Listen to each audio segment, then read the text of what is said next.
Hello, my merry band of O-Satters, and welcome to this, the 11th episode of the Sockmatician podcast. Sockmatician, that's me. You can find me on Ravelry, Instagram, Twitter, and YouTube as Sockmatician. That's Sockmatician, Mouse, or something like that. Welcome back. It's been a little while since I have had a chance to record an episode, and I have missed you. I have missed so much the interaction that we get together when the episodes go out there and people start responding. I absolutely love it, so please keep that coming. If you haven't already, head over to YouTube, if you're not watching this on YouTube, and click subscribe and join the merry growing band of O-Satters. For those of you who are wondering what an O-Satter is, it's someone who subscribes to the philosophy that no matter how difficult anything in knitting or life becomes, you just take it one stitch at a time. O-Sat. And that's who we are, because that's what we do as knitters. If you've enjoyed this podcast, I'd love it if you went over to the Ravelry group, which is just Sockmatician again, and you can find me there. There's discussion groups and forums. It's a very friendly place, and it's where you'll find all the show notes for this episode and all the others as well. And join in the chatter. There's a growing band of people over there who are getting involved and engaging with me and with each other, and I always find that very gratifying indeed.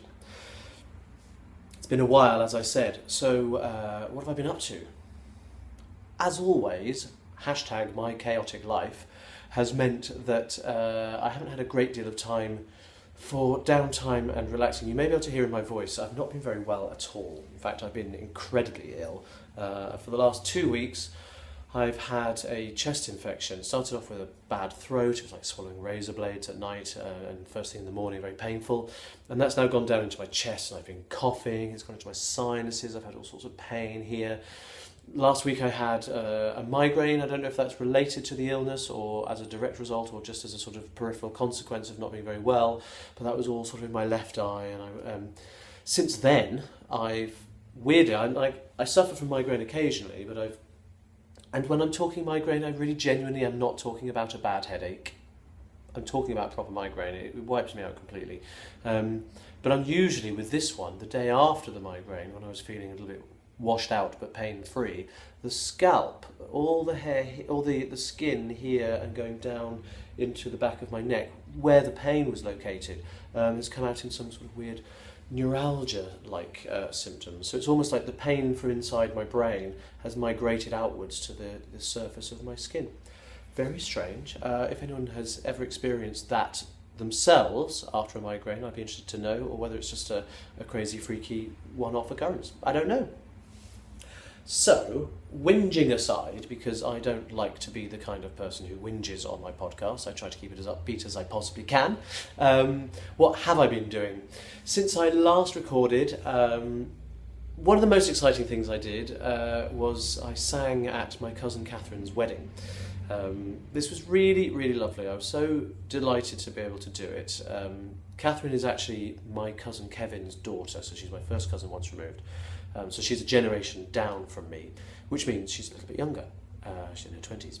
And so obviously I've known Catherine since she was born, and all the way growing up, I have recently learned that she has always said, because of what I do for a living, that she had this dream of me singing at her wedding. Well, last year, probably almost exactly a year ago, I guess, she contacted me and said, we're getting married, Neil and I are getting married in July, and we'd really love it if you could sing. And it's really difficult for me because, as I say, I have a very chaotic life and I never know what I'm going to be doing from one week to the next, which is why I haven't been able to record for 3 weeks, I think it is, and it was 3 weeks before that, even though I'm trying to keep up a 2-weekly schedule. So I said to Catherine, and it pained me to do it, it really did hurt me to say this, I said, listen, I really want to, I just can't commit to anything that far in advance. Let's talk next year, early this year, and let's see if it's looking more likely, because obviously I won't leave it too long, because as a bride planning a wedding, you need to be able to organise things, or as a groom, I've done it, and I didn't want to leave her hanging, but also I didn't want to commit to something that I would then have to back away from if my situations changed. If I was doing a show and I was going to be working abroad, or just couldn't get the time off because it was a Saturday and I had 2 shows or whatever. So she said, "No, that's absolutely fine." And bless her heart, she left it until about April this year to get back in touch and said, "How are we looking?" And I said, "You know what? It's time. Let's commit." So I was really, really pleased to be able to. And I asked her what she wanted me to sing. Now, she's a huge fan of musical theatre, so I assumed it would be something from the musical theatre canon. And I sort of wasn't really surprised when she suggested Love Changes Everything from Aspects of Love by Andrew Lloyd Webber. It's a song I know quite well. I was a little bit obsessed with the show. It was one of the first shows I got to know I'm picking my fingers. It's gross. Seriously, if you see me absent-mindedly picking my fingers or picking my nose or pulling something out my ear or something like that, just Instagram me or tweet me or something and say, "Stop it!" I realise as I'm saying it, it's going to be too late to stop me doing it live on camera, but it'll be a reminder not to next time, okay? I was obsessed with the show when I was much, much younger, when I was just getting into the world of musical theatre, and that is, of course, the big song. I also sang it at my sister's wedding, and I sang it at my cousin Leanne's wedding as well. So I've known it very well. Excuse me, residual cough, it's going to happen. And finger clicking as well. You're getting it all today. What can I tell you? That's who I am. And you know I don't edit this stuff out, so what you see is what you get. So I said, yes, of course, why not? And we discussed I said to her, do you know what the deal is at the venue? I guess it was a church. It was. I said, will there be a piano there? Will there be a pianist who's good enough to be able to, without any rehearsal, just be able to play the song in the key that I want to sing it in? The song's written for quite a high tenor, and it ends on a big B flat. Now that's a big, big love will never, never, never be the same. You know, and it's big, and I'm not a tenor.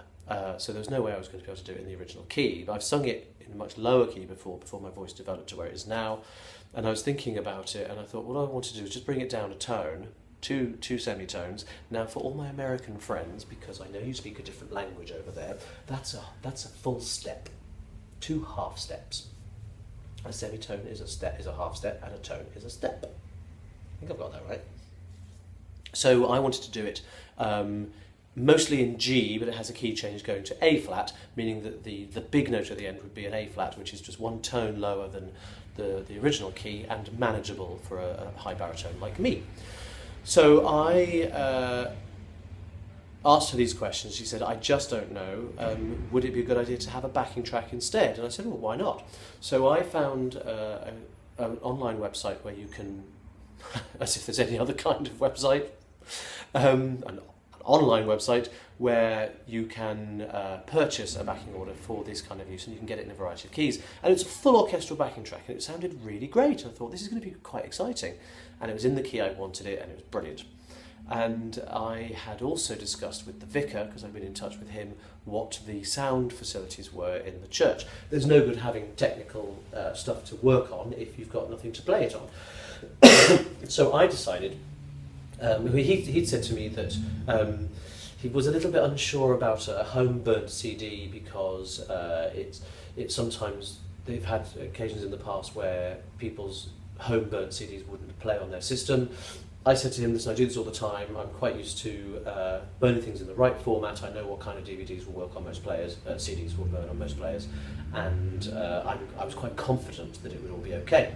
So we arrived at the church, and we put it in the machine, and it was fine. It all played, everything was great, sounded fantastic, sang it through, I was in a pretty good voice, and it was all going really well.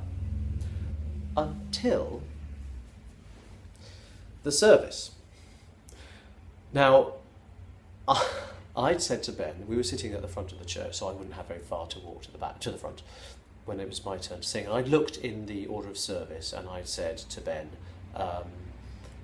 at the end of this hymn, on this last chorus, can you get up the back? Because Ben was going to be pushing the buttons to operate all the equipment, because he'd been asked to by the vicar.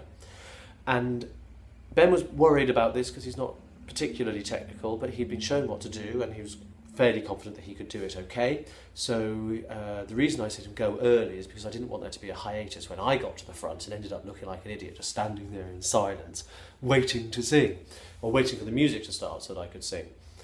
So Ben got up to the back nice and early, and I got to the front. I had been announced, and I stood there, and I waited, and I waited, and I waited some more. And then I waited a little bit more. Silence. Nothing happening. This gap was stretching out what felt interminably. And I, jokingly, because I can't help myself, I just said to the congregation, "Everyone having a nice day?" and started having a little chat. And I asked Ben, I said, "What's going on at the back? Any problems?" It turned out the machine, the computer system had shut itself down. And it was going to take a long time for it to boot up. So just at the point where I was on the verge of starting to tell smutty limericks, which I don't think would have gone down very well, I'm not going to tell them now because they're really not fit for podcasting consumption.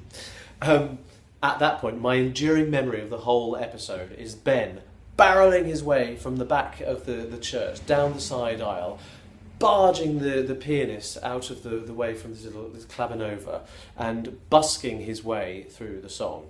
We had shrewdly, it turned out, decided to get a copy of the song in the key I wanted to sing it in. We downloaded it the night before and said, just as a backup, just in case it doesn't play, do you think you'll be able to do this? And he went, "I'll give it a go." And that's exactly what happened. So all of the work we had done with the orchestral backing track was for naught, but Ben did it brilliantly. He's not a pianist, and he's certainly not a sight reader, but he's a very competent player, and he did a brilliant job and managed to get us through it, and it went down a storm. And what was lovely was it meant that afterwards and for the rest of the day, people had a reason to talk to Ben as well, because it's my family, and a lot of Catherine's side of the family don't know Ben, and he would have just been somebody else at the wedding, but actually it meant that people knew who he was and could come up to him and say, "Oh, I can't believe you just sort of played that on the hoof," and it was off the cuff, on the hoof. That's how English works.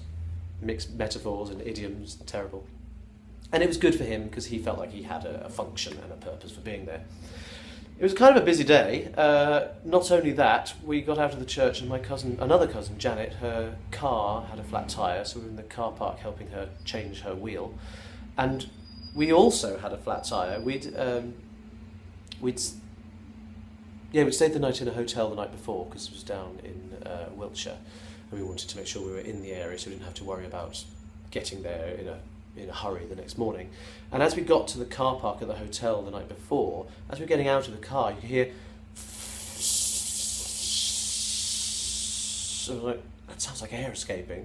And we found that there was a nail sticking out of our wheel. Like, can't do anything about it now, it's late at night, see what it's like in the morning. In the morning the wheel was soft but not completely flat, so we thought we can get to the church, we can do what we need to do, and then we'll change the tyre afterwards. So it seemed easier, having fixed my cousin's car, that we would then just drive to the reception and get that fixed. This is becoming a really long story, but I think you're used to me by now. It turned out when we got to the reception, Ben and I went outside and started in our suits and finery, and took all the nuts off the wheel, did everything, jacked up the car, couldn't get the wheel off, it had corroded on.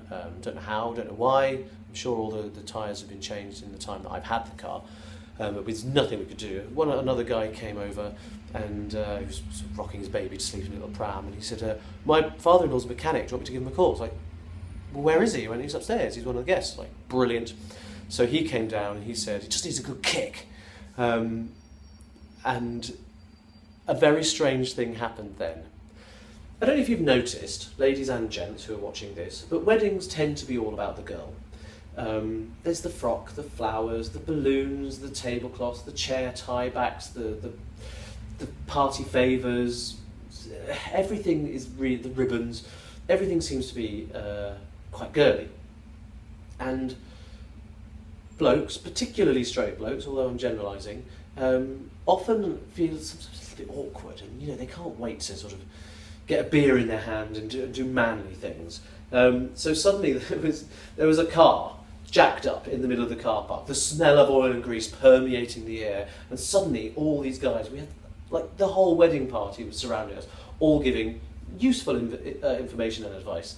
But this chap, the mechanic, whose name I'm afraid I can't remember, came up with a really, really good tip. In order to be able to get the wheel off, we needed to kind of kick it from behind. So he opened the driver's side and turned the wheel round as far as he could, which poked the front of the wheel out of the car. I wouldn't have thought to do that. I learned something very useful.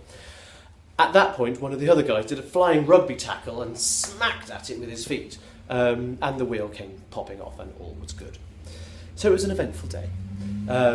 Since then, I have been on a camping holiday. It's our annual camping holiday with a group of Ben's university friends and partners and children.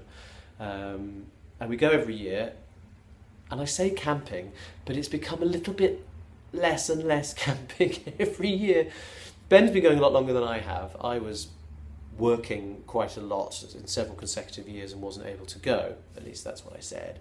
Camping wasn't really my thing, and I wasn't particularly interested.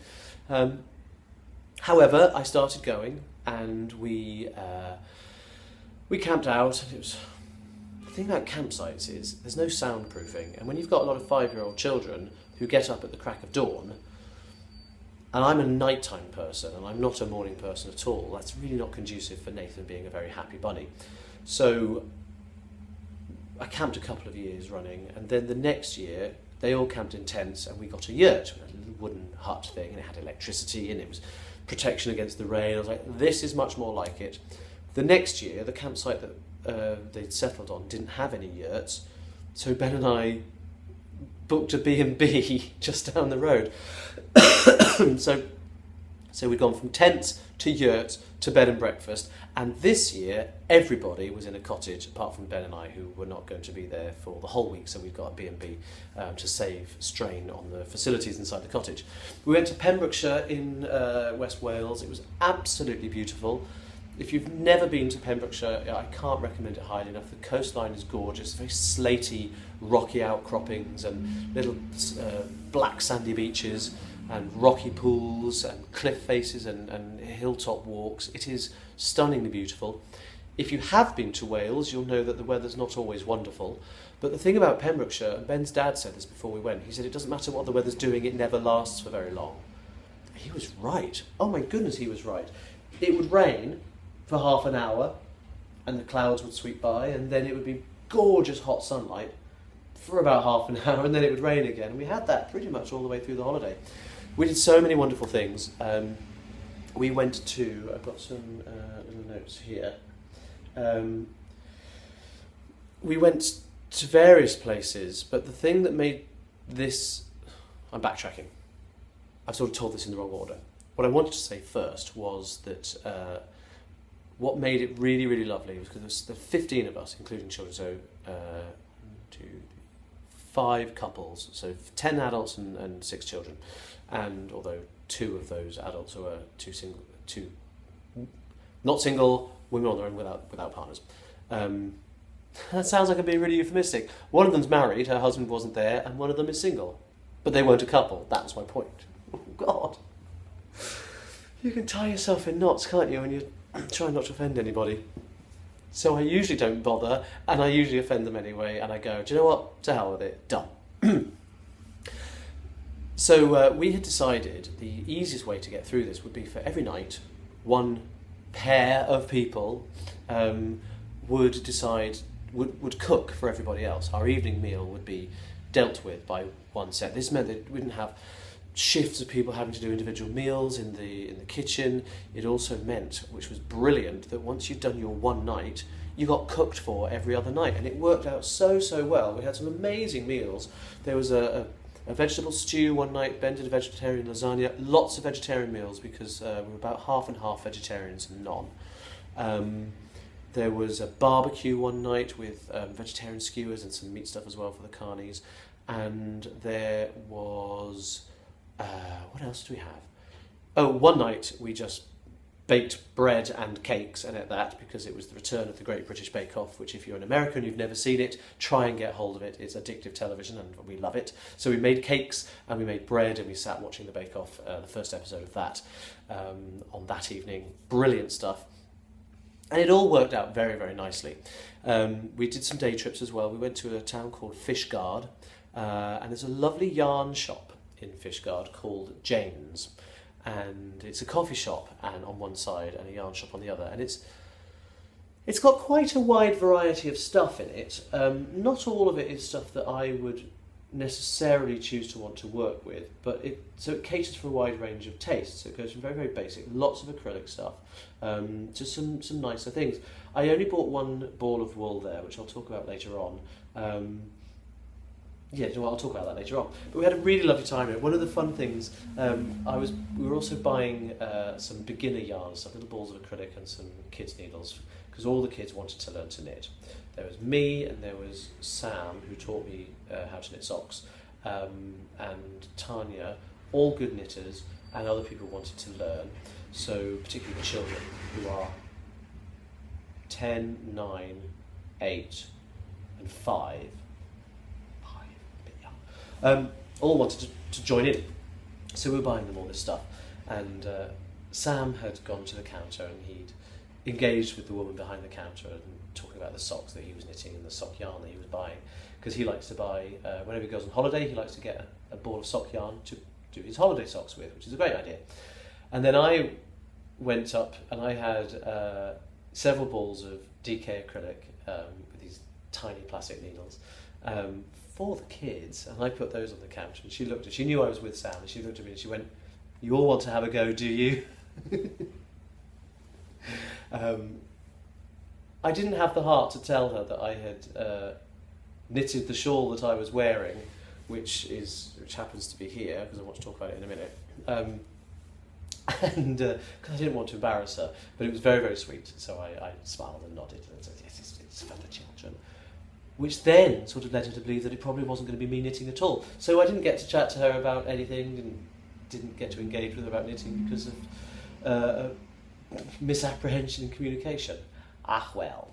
I did buy some other yarn, which I'll talk about more in a moment for Elizabeth. That'll be in the stash enhancement section as well, but I didn't buy it from that shop. I bought it from another shop. It was a craft shop and I forget the name of it, but I mean craft as in there was sort of local carvings, bits of wooden carving, and people had made mirrors, anything that had been made by local people, and they had quite a nice selection of yarn there as well.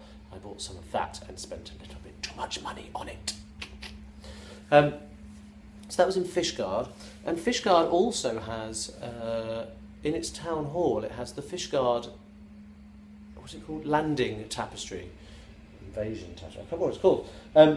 But it was done in 1997 to celebrate there's a bus outside, to celebrate the 200th anniversary of what was the last invasion of British mainland from the French, and how the people of Fishguard sort of saw them off when they landed. And it's this 30-metre long tapestry, think Bayeux tapestry, and it took 2 years to complete by 70 women from the village and from the town. And it says 70 women, so I'm assuming that there were no men, which I think is a real shame.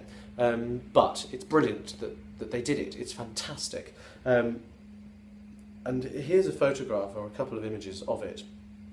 You can see it's all freehand stuff. There's no sort of cross stitch or counted stitches anywhere, and some of the textures are really, really amazing, and it tells the whole story in pounds. I'm not going to go through it now, but if you are interested and you ever get to Fishguard, the address for the website is on screen now. It was really exciting. I thoroughly enjoyed it. And then it's called the Fishguard Art Society project. That's it.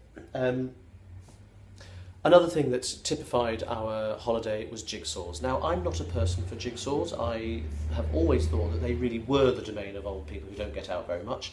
There happened to be a stack of really complicated jigsaws in the cottage that we were renting, and we just got obsessed.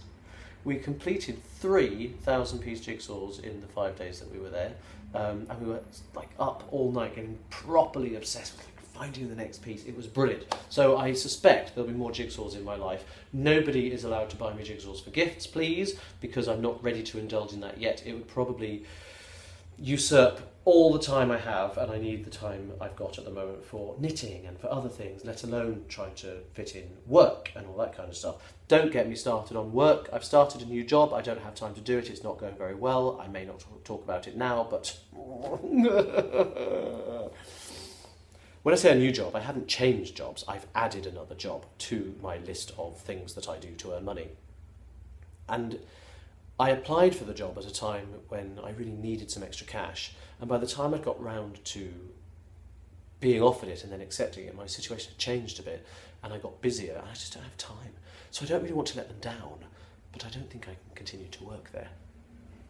I hope nobody from my new job is watching this podcast.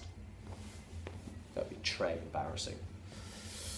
So, we finished off our holiday with, there was a beautiful private beach.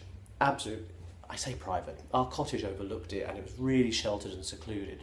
And it was only like a 2-minute walk down this winding path onto the beach itself. So we felt like it belonged to our cottage. It didn't, and other people used it. But sort of at night time, people would go home, whereas we still had access to the beach. And on our last night there, we thought, do you know what? Let's go down to the beach. It was freezing. It was absolutely freezing, and it was raining, and it was about midnight. But we thought, let's have one late night swim. It'd be amazing. So we went down, and I hadn't brought any swimming trunks with me.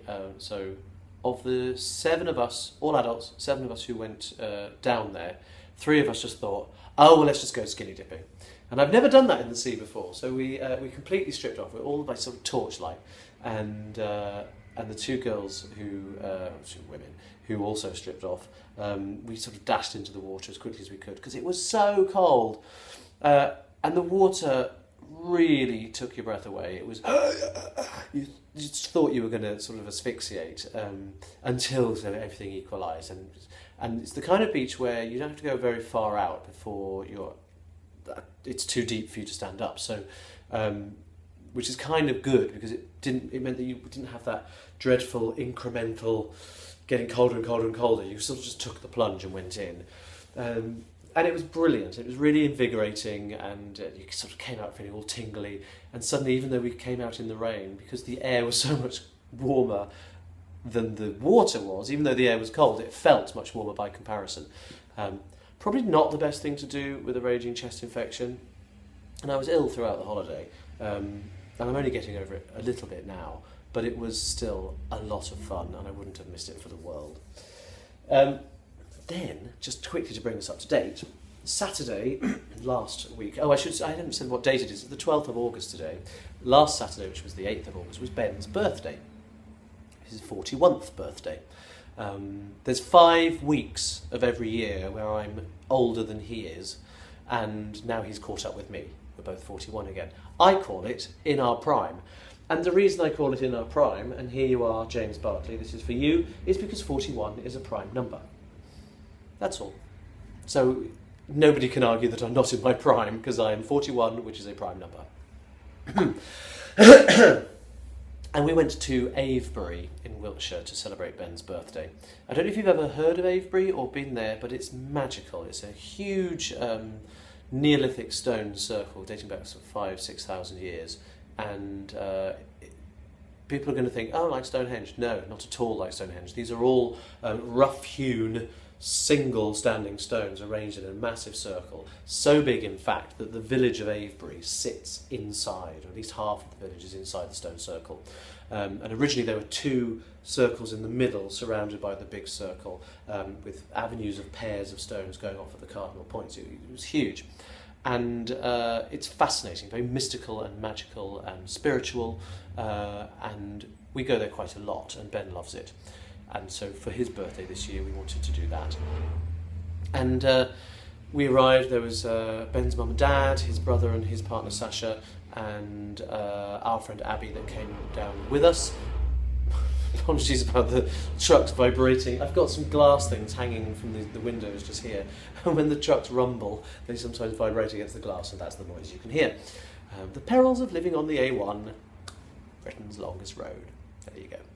And who else was there? Oh, my dad and Liz, my stepmother, decided that they would come as well. I'd kept this a secret from Ben, so he didn't know that they were going to arrive. So they arrived from their house, and we all congregated, had a lovely picnic lunch, and wandered around, just having a genuinely lovely time.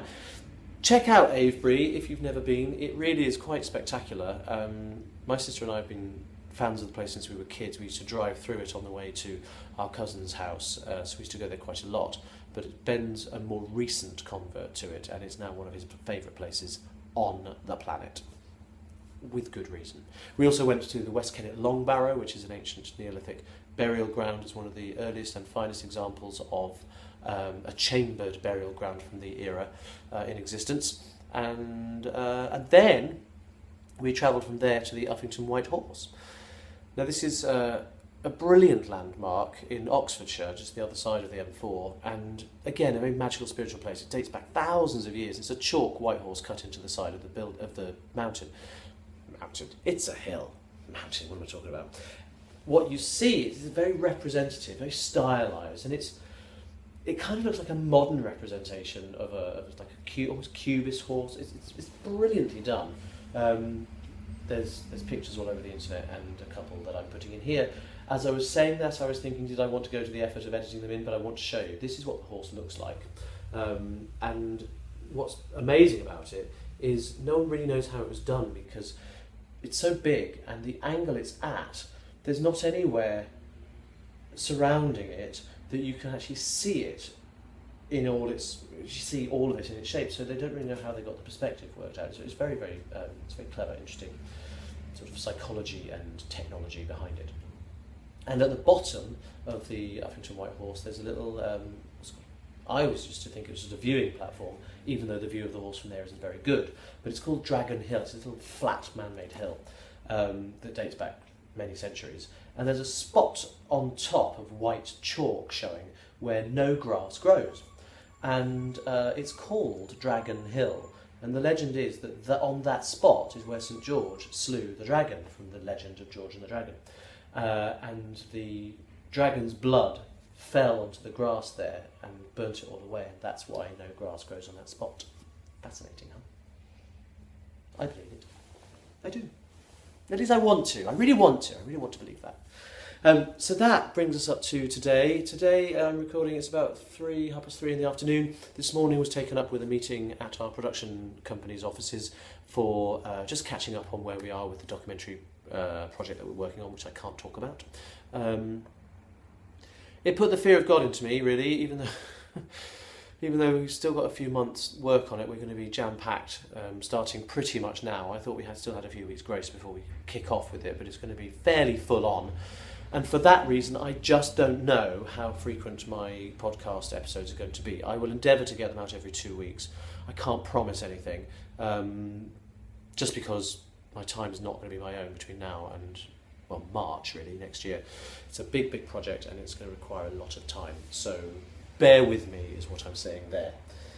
Let's move on, shall we? Let's go straight into the community section of this podcast.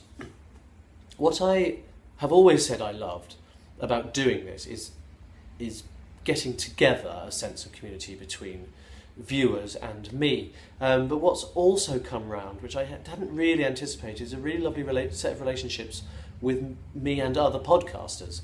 I have an ongoing thing with Elizabeth where we ask each other questions on our podcast, Elizabeth Green, Musselman of Dark Matter Knits, that is.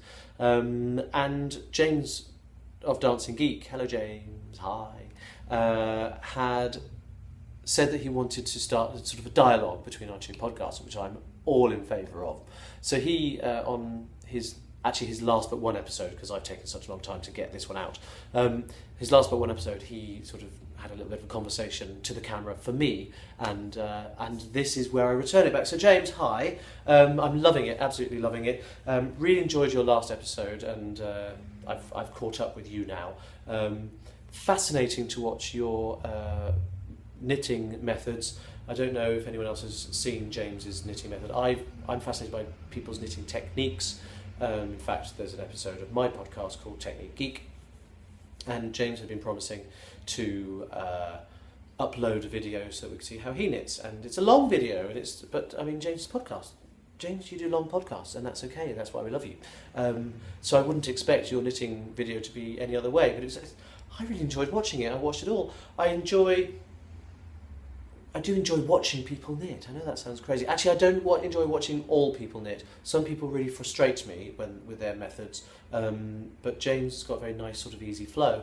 And James, I really enjoyed it. So thank you for doing that. It's a worthy addition to the growing gallery of knitting techniques. And if anyone out there is watching and wants to add, if you think you've got an unusual way of knitting, or just something you want to show me in the way that you knit, then there's a thread on my Ravelry group for techniques, and please add your stuff to it because I'd be really interested to see. I was really interested, James, to hear what you were talking about with different yarn weights. I didn't know, for example, I didn't know the term grist, actually, which for anyone who hasn't seen James's podcast is about the length to weight ratio. So if like a typical fingering weight yarn is 400 meters per 100 grams, that's the grist. That's how much the mass and the length relate to each other. But that's not necessarily anything to do with the thickness, and it hadn't occurred to me that would be the case. The thickness of the yarn, as James explained to me, comes from how much air is inside it and how fluffy it is. So a loftier yarn, the loft in it, I'm assuming that comes from the German Luft for air, like the German Air Force is the Luftwaffe, and the German balloon is a Luftballon. So I'm assuming that's where loft comes from. It's the air that's inside it. And so you could get a quite densely spun yarn which has the same weight-length ratio as a really fluffy yarn which would look thicker, so would come up under a different weight, like from Aran to DK or something like that. And that fascinated me. I didn't know any of that. I've done a little bit of spinning, but not a great deal, so I'm certainly not an expert in this. So it was really interesting to learn about that, so thank you very much, James. You talk about gauge and needle size kind of being interchangeable, but I'm not sure that, for me, I haven't found that to be the case. You were saying that it's the size of the needle that governs the size of the stitch. Yes, of course it does, but the thickness of the yarn has a lot to do with that as well, in my experience. So I would add that the two things have to work together in order to, a lace weight yarn on a 4mm needle, it's not going to be the same number of stitches as a bulky or even an Aran. I'm sure it's not. I haven't put this to the test, so I might be wrong, but that makes more sense to me. What else have I got for? Oh, James, you talked about the alpaca hair in my mouth in a very unbecoming way. It did make me laugh. Now, the alpaca yarn I was using at the time is very lofty and very hairy, and the hairs fly about, and you breathe them in, and that's how it happens, and there's nothing more to it than that. Really, there's nothing more to it than that. I keep looking over here because I've got my notes behind me, and I'm sorry about that. What really made me laugh is after you've been so helpful in giving good advice for not getting embarrassed about the opening spiel. It's not that I get embarrassed by it, it's sort of like suddenly there's a camera on you, and I'm working in television at the moment. I'm doing a documentary. I'm very used to having a camera pointing at me. I got married in front of cameras, as you all know. So it's not that. It's just that there's something that's just a little bit cheesy in a way of opening a podcast and something. Hello! And it kind of freaks me out a little bit. And what was interesting is that it's making James think about it has done the same to him. James, I'm really, really sorry, but it made me chuckle. So next time you're opening your next episode, I want you to think of my face doing this. I promise you, you won't be able to avoid that image popping into your head as you are opening your next episode, and you can consider yourself Sockmaticianed. You talk about some very interesting things, and one of the things that you were talking about in that episode that I wanted to address with you as well is how your experience of dancers working for nothing. It's really interesting. That happens in the acting world as well. It seems that actors always seem to be the ones who have to subsidise art in many ways. Someone's making money out of it. You know, the theatre bills are being paid. The producers probably aren't working for nothing. The casting directors won't be. You know, someone's making money out of this stuff. But very often, actors, and as you rightly say, because the dancing world is oversubscribed and a lot of people want to do lots of dancing, acting is exactly the same. There's always going to be someone who will do it. And if you stick by your guns and say, no, I'm worth more than this, I'm going to hold out for paid work, someone will say, well, I'll do it for nothing. And that cheapens the art form. It's the same with Ben composing his music. You know, everyone wants something for nothing these days. And unfortunately, that's the way things are. It makes life very difficult. I'm quite big into my acting union. A lot of people criticise Equity for not being very strong, but actually it can only be as strong as its members. And if the members won't club together properly and hold out for better conditions, somebody will always do it for less.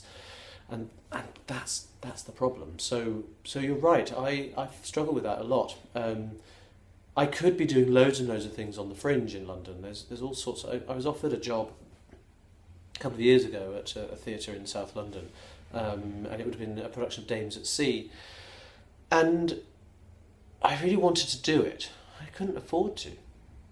There was no money in it. It would have been like expenses of about £50 a week, and that was it. And it's like, well, that's all very well when the show's up and running and I can work in the day and do the show at night. But when you're rehearsing and there's no time to earn any money, who's going to pay my rent? I'm not the kind of person who's in a lucky enough position to be able to say, oh, it's okay, I won't earn any money for 6 weeks while we rehearse. That's just not the way it worked. And I turned it down. And there were other reasons as well. It was the role I'd been offered was a role that's usually double cast, so he's one character in Act 1 and a different character in Act 2, and they decided they were going to split the roles and have them played by two different actors. So I thought, well, if I'm going to do the show, I wanted it to be a good enough showcase for me, because at least if I wasn't going to earn any money, I could get some decent exposure from doing it, and being in half a show just wasn't worth my while. So it made it a difficult decision, but based on you know, it's a good theatre and it would have been a good quality show. I turned it down. So yeah, I think it's very difficult for actors when people expect you to do things for free all the time. People say working on spec, well, it's great exposure, you know, someone will see you. It's like, well, that only goes so far. I've been out of drama college for 20 years and I've done a lot of work in the West End and all over England and Europe. And I think I've paid my dues, really, without wanting to sound arrogant about it. So, but that makes it difficult because, you know, sometimes that's the only work that's out there. So, tough times. It's not a whinge. That's just how things are. I wish they were slightly different. I wish it were easier to make money out of theatre because musicals are expensive beasts, and I know that there's a lot of costs involved in putting on a musical. And one of those costs is often a large cast bringing in large salaries. So the bill adds up and adds up. So I get it, I see it from both sides, but it's hard when you've got to eat. I have to eat, I like my food. The infinity thing, it's going to go on and on and on and on and on.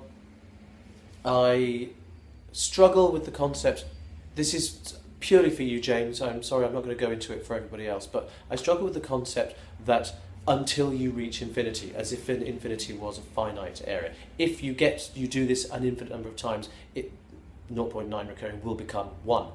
Well, that sort of implies that there is a finite definition to infinity, which means that there can't be, because infinity is infinite. Therefore, if you can't ever reach that point, it never becomes the same. You never reach that limit, it's only theoretical. Really? I know greater minds than mine have been arguing about this for centuries. So to me that's what makes sense. I'm not arguing with you, because if those are the facts, then they're the facts. didn't work for me. I'll choose to carry on believing my version of events. Which is not to say I'm not loving your math sections, and I desperately hope you keep it up. I want to do more things. And a couple of things you said, we talk about maths. We talk about things in a mathematical way. I'm not going to go into that now. That's the stuff I'm interested in learning. So do go into a bit more detail. I'm happy with that. Don't necessarily feel you need to keep it dumbed down. Short and brief, perhaps, but not dumbed down. I love learning things I don't know. Delve deeper for me, James. Thank you. Moving on to questions. I have had not very many questions posted in my forum, and I think partly that's because I've not been very active in the forums recently, so I've sort of got out of the habit of having people engage with me. But I really love it when there's threads that are active in the Sockmatician group. So if you have anything you want to ask me, please do. I love having things to talk about on the podcast, and I really love answering your questions. And I got one from Chris, who is Xstoffer CB from Washington, who says, what was one of your life's most defining moments? Now, I've had to think about this really, really hard. There are so many, and I thought about, well, to pin that down, I have to therefore think about what defines me as a person. And there are two main aspects of my life that jump to mind. One is me as a gay man. That defines a lot about who I am. And the other is what I do for a living, which is acting and performing. So those are the two things that I feel most sum me up. You guys know me as a knitter, as a podcaster, as a knitwear designer, and that's becoming a big part of my life. So perhaps my life is being redefined at the moment while I'm even doing this podcast episode. But who I feel I am at the moment comes more from being gay and from being a performer. So I guess the defining moments in my life have to be something that is to do with that.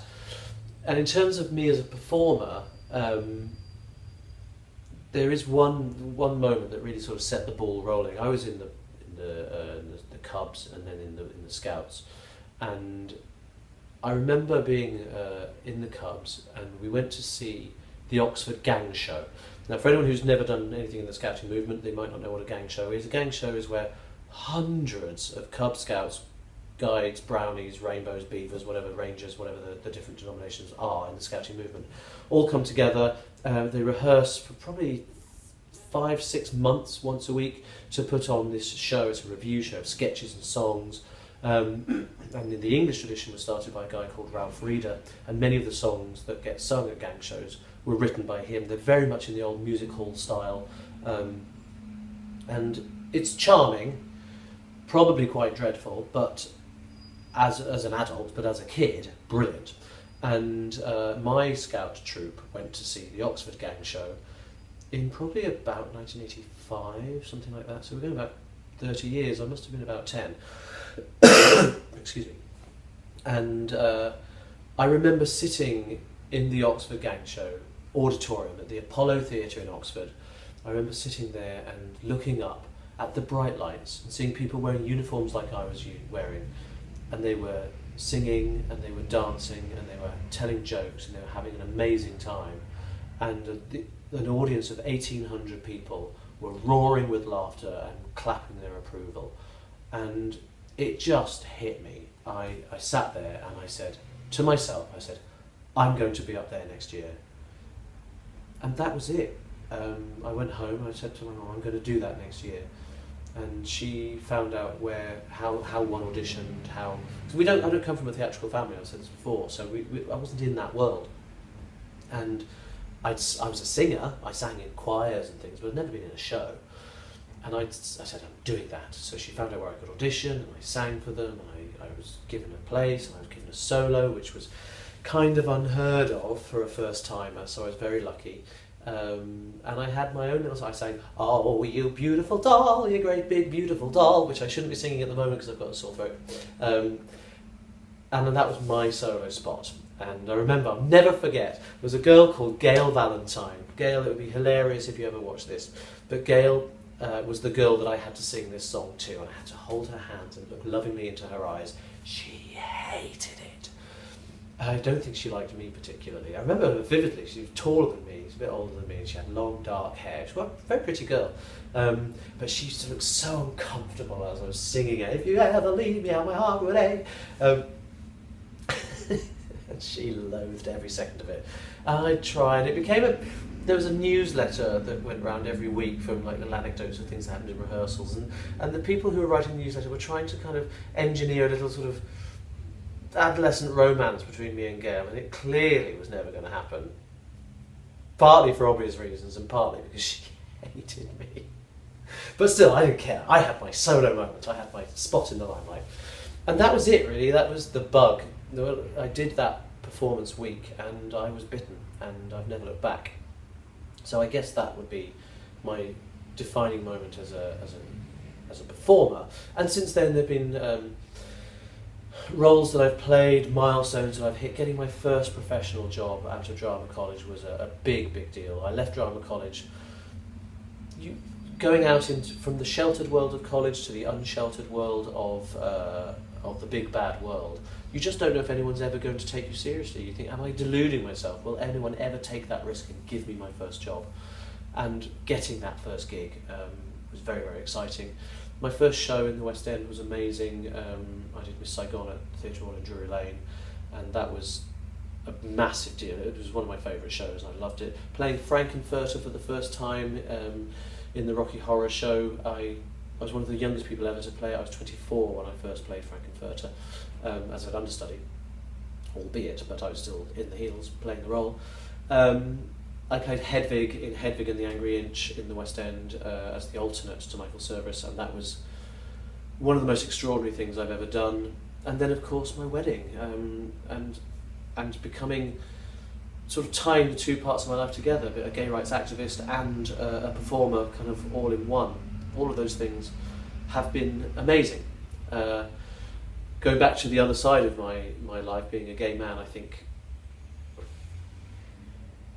the defining moments, I think, are when you come out to yourself. Surely, everyone's got different experiences of it, and I don't want to dwell on that. It can be difficult for people. It can be easy. It can be a struggle with friends and family. But that's the second stage: acknowledging and realizing this is who you are. This is who I am. This is who my life is going to be. That can be tough, and when it happens, you go, I get it. That's why I am the way I am. That's why I am who I am. Yes. And for me, it was that moment of, not the moment of realization, but the moment of acceptance, when I relaxed as a person. I became the person I am today. So, Chris, those are the long answers to your short question, and thank you very much for asking.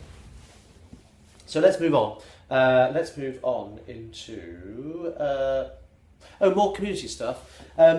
Here's sort of a question as well. So I don't know what your name is because it doesn't say on your Ravelry handle, but Petit Noir has asked me about. In the last episode, I was talking about the What's Tat section of my planetary tattoos. I've got the alchemical symbols for the planets in the solar system tattooed on my arm. And she was asking, and it just hadn't occurred to me because I hadn't really done the research, that she said, well, how come Pluto has an alchemical symbol? Because Pluto was only discovered in the last century. And, you know, why, and alchemy, of course, is from centuries back. Well, I've done a little bit of looking into this, and Pluto uses two symbols. There's one, which I don't have on my arm, and it looks like a P and an L. It sort of if you look at my fingers there and there, it kind of looks like that, a P and an L. And that is sort of the more scientific version, and that's based on the letters PL for Percival Lowell, who was a man who was instrumental in the events that led to the discovery of Pluto, so that's honouring him. And the other one, which I have, and just to remind you, it's this blue one here, so it's a cross with this half circle and a ball in the top. Now, Pluto was discovered, or sort of the announcement was discovered, was made on the 1st of May 1930, so a long time after alchemy had ceased to become a thing.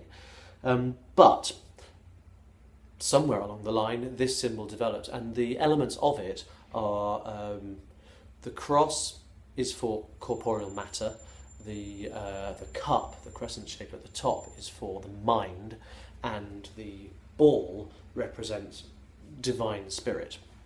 Make of that what you will. I don't necessarily think of divine as being all about what people recognise as God. It could be just something above oneself, whatever form of spirituality you have.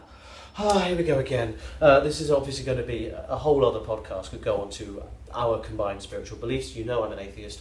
But I do believe we can be more than just ourselves. However, those three things added together are the mind transcending the body in the pursuit of divine spirit. So for me, I take that to mean that your intellectual endeavours can make you more than just flesh and blood. And I think that is fabulous. And thank you, Petit Noir, for allowing me to do that research. I didn't realise that the symbol meant all of that as well, and I'm delighted that it does, so thank you for that. So, here's what I love about this podcast. You all know I've been doing stuff for the boys and trying to find things which are less frilly and flouncy that will appeal to knitters. I call them the boys, but this age-old disclaimer, but it's for anyone who likes stuff that isn't frilly and flouncy.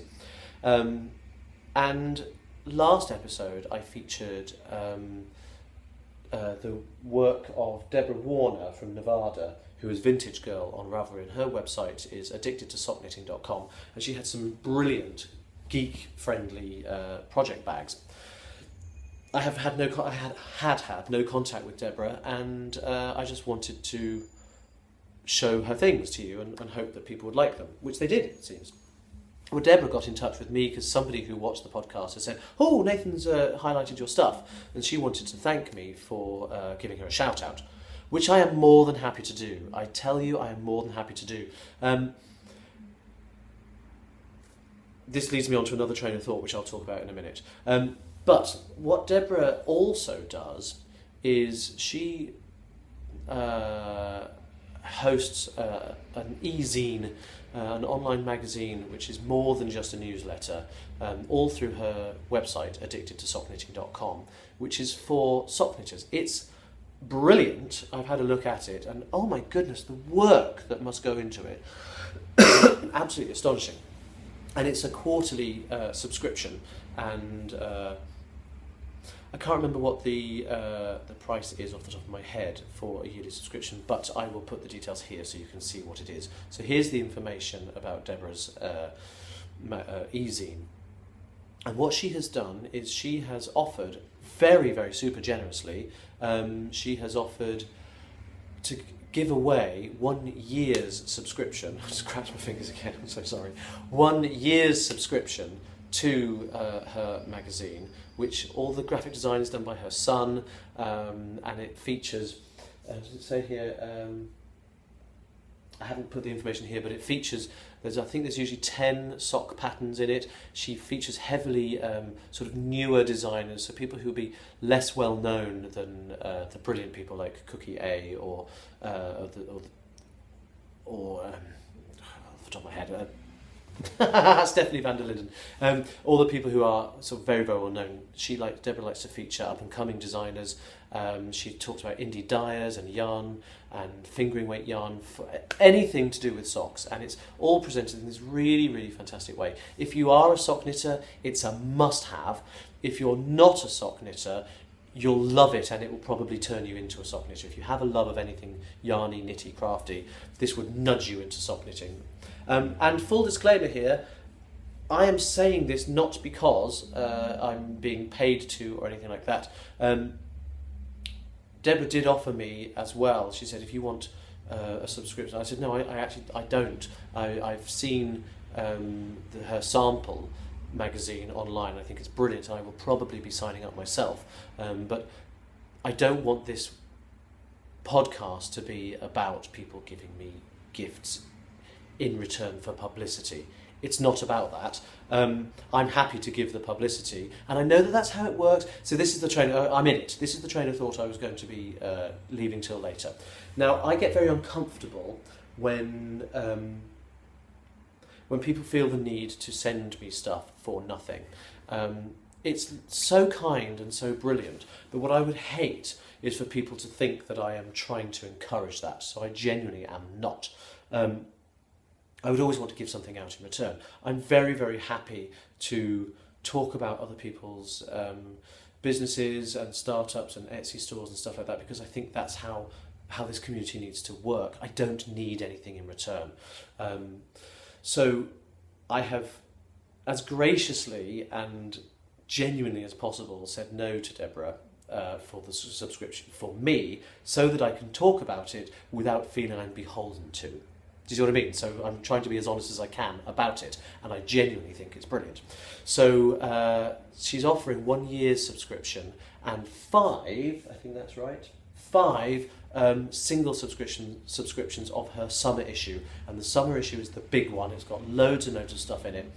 And she's really keen to get it out to as many people as possible.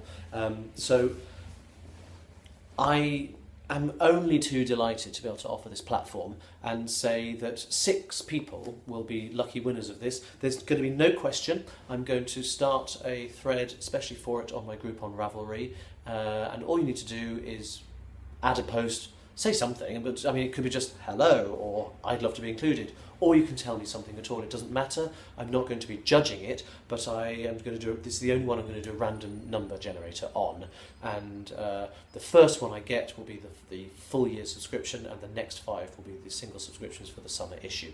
Deborah, thank you so much. It is brilliant. I think what you do is amazing.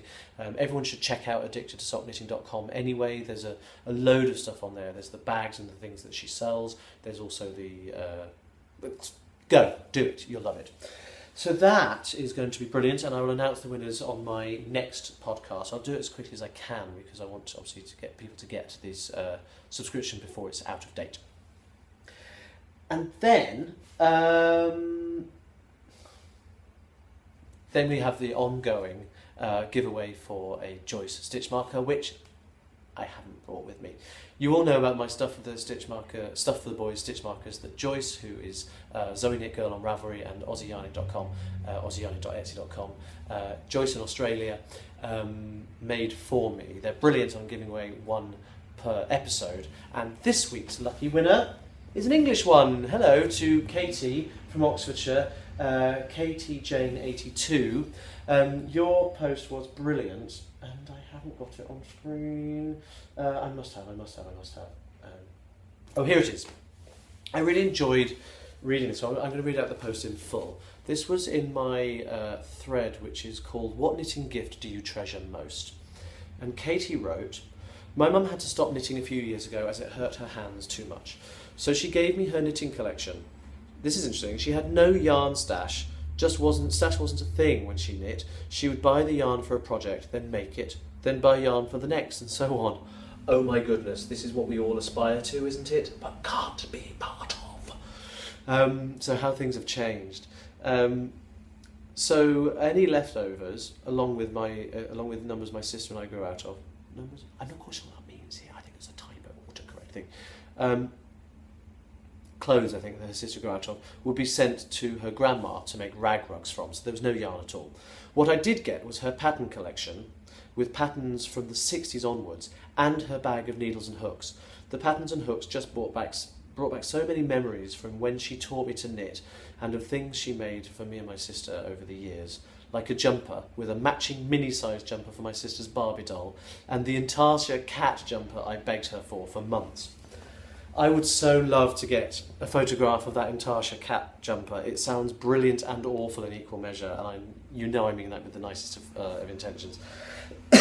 I enjoyed that, Katie. I love the idea of the tradition of things being passed on, not just traditions of learning stuff, but physical things as well. And I'm sure you use her things with a great deal of affection now. So you will be getting a copy. a packet of Joyce's stitch markers, just let me know, PM me your postal address and I'll get those in the post to you as soon as I can, and congratulations. Moving on. Okay, so what I said about receiving gifts absolutely holds true, and I never want to get to the stage where I feel that people are giving me stuff so that I will talk about it in a nice way. I'm going to talk about it in a nice way if I think it's good, and that's what it is. A while back, I got a message, a good few months ago now, I got a message from the lovely Elaine from Durban in South Africa. She's Elaine Ellaby on Ravelry. And it was a very, very sweet message. And the first message, it was after I had been talking for the first time, I think, about stuff for the boys, and it had kind of inspired her. She makes bags. She doesn't sell them, she doesn't make them professionally, it's just for fun. She makes project bags. And she had in her stash some material that she thought would be brilliant stuff for the boys. And she said she was coming over to London in the summer and would love to make a bag for me. I wrestled with this, and I tried in the nicest possible way to say that I don't need people to make me things, I don't want that to be a thing, without trying to sound ungrateful, although I was trying to put her off. It really is a balancing act. And she said, this wording was just so lovely. I don't sell my project bags, but make them and give them away, a bit of paying it forward. I have so much to be grateful for and love sharing. Clearly, Elaine is one of the nicest people in the world. She does them because she enjoys doing it, and she gives them away because she enjoys that as well. So I said, you know, I'd be honoured and only too delighted to have one of the bags. Please don't send it from South Africa, it costs too much, because you're coming to London. So when she arrived in London, in England, I gave her my address, and a little packet arrived. I say a little packet, it wasn't such a little packet. Elaine, you went over and above 4 bags. She said to give away or keep as I like. Well, one of them is so definitely becoming the next giveaway. They're brilliant, and I absolutely love the fabric that she chose. There's lots of different types of fabric. There's 3 of them are from the same set. Oh, I'm just going to get on and show them. I'm burbling. So here we go. This is the first one, and it's the largest of them. It's kind of almost jumper size, which is great. Very, very sort of neutral fabric. It's kind of a little bit om-ish. It looks a little bit kind of spiritual. But what's lovely about this bag, it's quite, you know, it's good and sturdy. It'll hold a good lot of yarn. I love the material that's on the inside. Look at this. It's maps and cartography, and some of it is names I don't recognise, but some of it is Fontanaland, Beerzia, maybe Germany, I don't know where this stuff is, but let me turn it inside out actually and probably get a better idea of it. It's brilliant, look, it's just so lovely. I really, really like it. Get an easier look on this camera perhaps. I really like it. I like it enormously, and there's a slightly different pattern on here, Hirschland. I should probably know this. It doesn't look like it's made up, but maybe it's made up, but maybe it's real and I'm just a bit stupid geographically. So this is the first of them. I really, really love it. It's a zip-up bag, and it's really nicely finished, and it's all there's extra stray thread attached with it. But there's this beautiful little bit of fabric wrapping over the edges of the zip there. It's really nicely done. So Elaine, thank you so much. It's beautiful, and perhaps you should be professional, I don't know. It smells nice as well. That was the first of 4. The other bags were, this one's already in use, were made out of this fabric, which is the fabric that she had originally said that she had in stash. It's brilliant. It's kind of bits of the Flatiron Building in New York and the Statue of Liberty, balloons, cars. It's kind of about engineering and progress, really, science and progress. And I think it's just lovely. It's not like the normal fabric that that project bags get made out of. It's really textured. I don't know if you can get a sense of it on there. You probably can.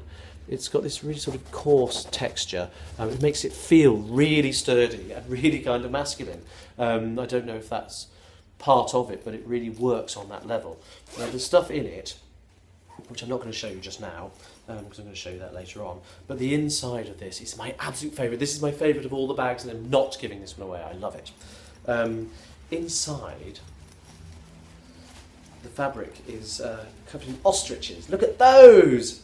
Aren't they fabulous? I love the fact that they have nothing to do with the outside of the bag, but what's brilliant about it is Elaine comes from South Africa, and I've only been to South Africa once, and I had an encounter with an ostrich, and seeing this inside, just sort of peeking out of there, it looks amazing, gave me a real flashback to my memory. We were driving through the Cape Point National Park, and coming along the road towards us was a family of ostriches, mummy, daddy, and about 6 babies. The babies were about 18 inches, 2 feet high, brown, fluffy things, and the mummy was at the back, kids in the middle, and the daddy was at the front in all his black and white finery. And I was like, stop the car! Got out with my camera, and I went to the front of them as they were coming towards us. Well, I was just taking a couple of pictures. Daddy didn't like it so much, and he looked at me, and he sort of dipped his head down, and he started doing this with his wings behind him. He was like, I'm just going to gently walk back to the car. I got some amazing photographs, and it was a thrilling encounter and one of the highlights of my trip. Elaine couldn't possibly have known this, but the fact that this came from her in South Africa and I had a South Africa ostrich connection was brilliant. So I love this bag, and it's the perfect size for a scarf or anything. So, fine for socks. It's also a little bit bigger than that, so you can get something a bit bigger as a project in it. I love it. Matching that was this little notions pouch. It's a nice large notions pouch, and I've totally moved into it. This has just got nice plain fabric inside. It's got all my bits and pieces in it, my needles, my tapestry stuff, my stitch counters, my stitch markers. It's even large enough for a little crochet hook, which is a godsend, and little scraps of yarn. It's very, very useful, and that goes with me everywhere. So thank you for that. And then we move on to the 4th bag in the collection, which is the one I've decided to give away as a prize on the podcast. The reason I've decided to give away this one is it's fascinating. I've never seen a project bag for knitting quite this design, and I'm going to show you what it is now so you can get a chance to see it. It's this sort of like shoulder bag. It's got rounded edges, like a barrel shape. Really capacious, with a very, very long zip down the middle, and this great strap which you could have over your arm or you can carry over your shoulder. The material on the inside is nice and neutral. It's got a nice pattern on it. It sort of almost looks like a knitted fabric. It's not, but it could easily look like that. But it's just this really great, you can open it properly up and get at what's inside. And I've never seen a project bag like this, and I spoke to Elaine about it via message. And she said she sometimes just sort of sees where whims take her, and she wanted to design this bag. And it's worked out really nicely. As I said, the edges are rounded.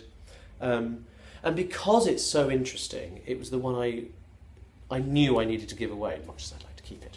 I knew I needed to give this one away because you probably don't have a project bag quite like this. I'd be very surprised if you did.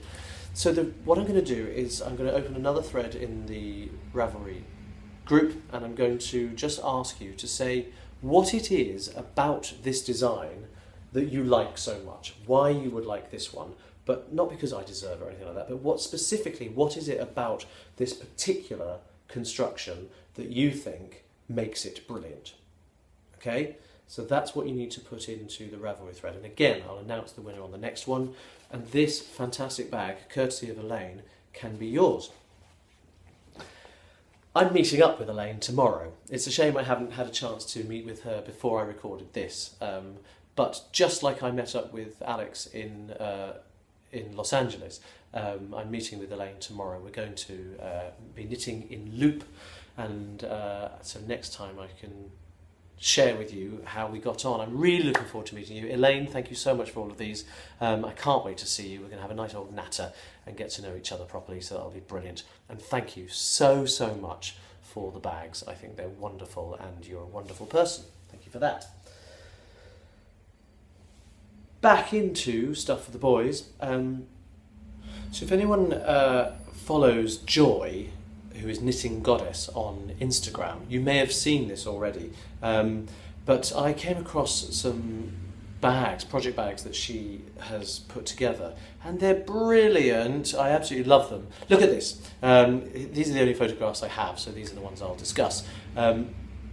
From Joy's Instagram stream, you can see these ones here. There's knit fabric, and there's these other ones that have made with a pearl fabric. I just love them. I absolutely do.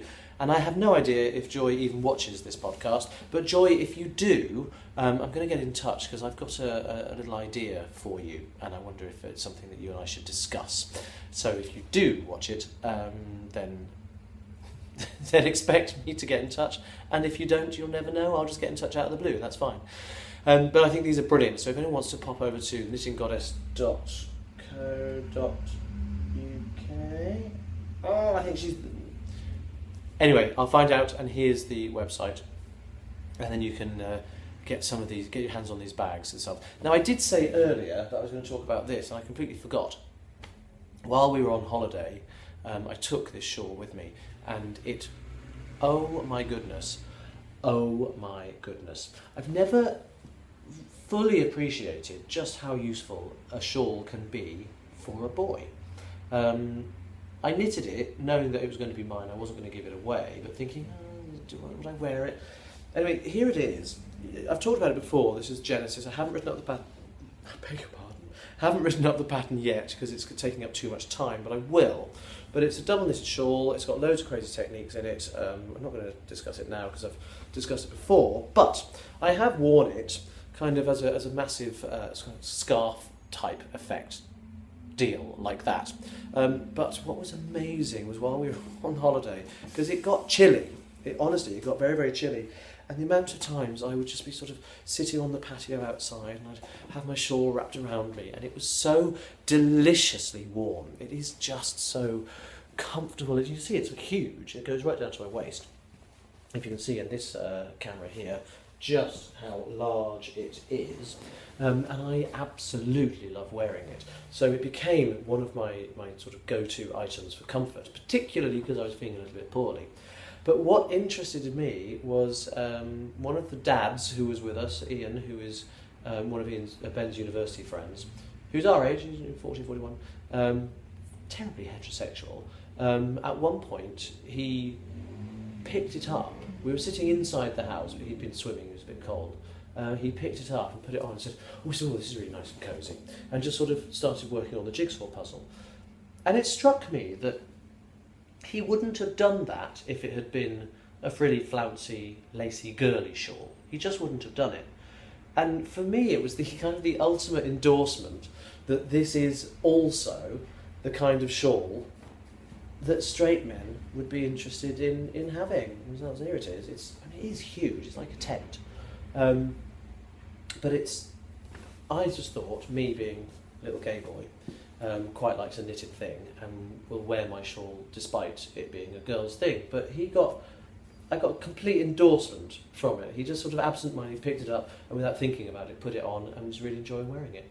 So there we are. There we have it. So this is Genesis. You've seen it before, but there it is again, one side. And the other, I guess that counts as my historic FO now because as I've shown it to you before. I would like to talk about... Hang on. Oh, I now know what's next. What's next is our favourite, my most embarrassing thing, which I can't do with a bad throat, so I'll just sort of whisper it. What's that? And it's a very short segment this time. I have lots of different symbols, as you know, on my arm. There's a load of stuff going on there. But what I want to show you today are these two here. You'll recognise Alpha and, up that way, Omega. There. I've got Alpha and Omega, which obviously bookend the Greek alphabet. And the reason why they're there is because I have an absolute love of language. And it's not sort of English language as in literature and stuff like that. I mean the actual language, linguistics. I'm obsessed with phonetics and how language is constructed and grammar. I'm a real grammar purist. And I thought about starting a little grammar strand on this on this podcast. So I made... Here it is. Here's my grammar rant. Today, my grammar rant is about incorrect use of the reflexive pronoun. This is becoming ubiquitous and I can't bear it. It's when people use words like myself, yourself, himself, herself incorrectly, thinking they're being posh and actually giving themselves away as being just not knowledgeable enough. Now, here's the disclaimer. I apologise if you use this in this way. However, I don't mean to insult you, but what I do want to do is perhaps make you think, oh, I didn't know that, and maybe start using the words correctly. What people do will say things like, this is what bugs me most. Someone will say, if you have any problems, just talk to myself and I'll be happy. It's like, no, talk to me. If you have any problems, talk to me and I'll be happy to help. Or someone, if you go to a chemist and you buy some over-the-counter drugs, and they say, is it for yourself? It's like, no, is it for you?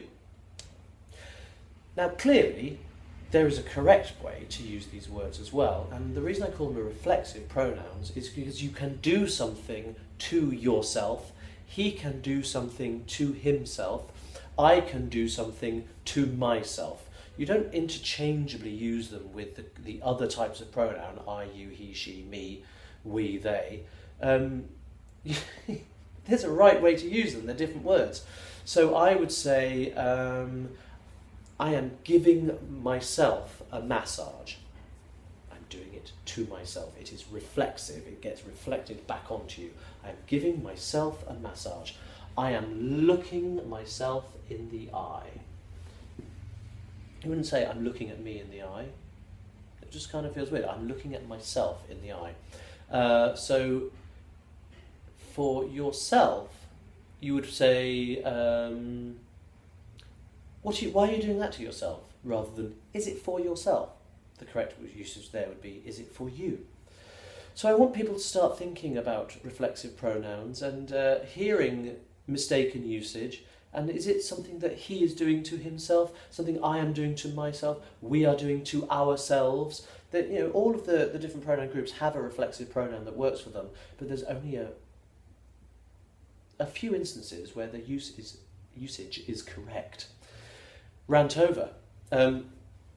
All of these reasons are why I have alpha and omega attached to my arm, printed on my arm here, because the sort of Greek alphabet is one of the first proper alphabets and one of the earliest examples of language. So and because I've got the beginning and the end, they represent, to me, the whole range of what linguistics is. Before I went to drama college, I got obsessed, as I said, with phonetics. I didn't even know phonetics was a thing, but I started hearing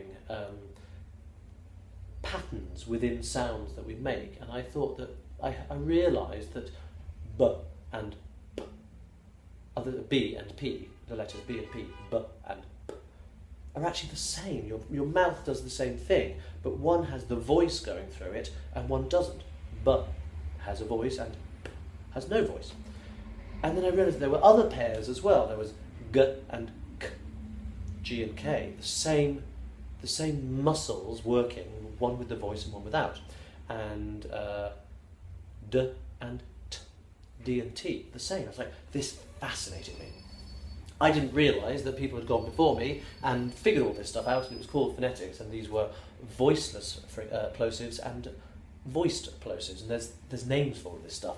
When I got to drama college, we started learning phonetics. I was like, yeah, I know this stuff, I've worked it out. I got really excited about it.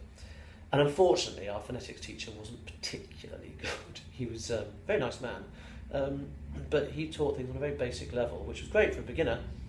But even though I'd never been taught it before, I'd kind of figured it out for myself, and I surpassed his teaching quite quickly. And it got to the stage, which was really embarrassing, it got to the stage where he would write something on the overhead projector, which obviously dates my education. He'd write something phonetically, and then he'd turn to me and say, Nathan, is that right? And quite often I'd say, that vowel is not correct, you've got an instead of an He was like, oh, you're right, and he'd correct it, which made me look like such a thing I wouldn't say on the podcast in front of all my classmates, but it's just because I loved it so much. Alpha and omega, what's tat? There we are. So, now we get on to stash enhancement. I told you that I bought some stuff while I was away, and before I get on to that, I'll show you the most recent bit of stash enhancement, which is actually an augmentation, really. You've seen this stuff before, but I've got 2 more balls of this. This is the Rico Soft Merino Aran in petrol and aubergine colourways. They're very, very lovely. I've been working on a scarf for my niece, a brioche scarf that I've shown before, and I'll show that later on in whips, but I'd run out. So the lovely Anna Feldman from Wild and Woolly sent me those 2. Now, if you don't know Wild and Woolly, it's a shop in North East London, and it's lovely, it's charming. It's where I did my first double knitting workshop, and I'm going to be doing another workshop in September on brioche knitting. The details of which are yet to be finalised. I don't know what the course is going to be structured towards yet, but Anna's very keen to get some brioche stuff done. Now, she's going away for the next couple of weeks, so the shop's going to be closed. However, her website, which is wildandwoollyshop.co.uk, wildandwoollyshop.co.uk is going to be open and is going to be managed. So check it out, I urge you. Anna's got a brilliant ethos for turning the shop into a real community place with classes. She does a little beginner's knitting class for kids, a little kids club, and she has a whole range of other types of classes and outreach stuff to bring people into the shops and create a community, which obviously works for her business, but it also works for knitters. It's fabulous, and I can't commend her highly enough for what she's been doing. Only been open just over a year, so check out her shop online if you can't get there in person, or in person if you can. Then while we were away in Fishguard, in Jane's yarns in the shop, there wasn't a great deal there that I particularly wanted to work with. And there's one thing, and I'm not sure if I regret buying it or not. It's either hideous or brilliant, and you must decide for yourselves.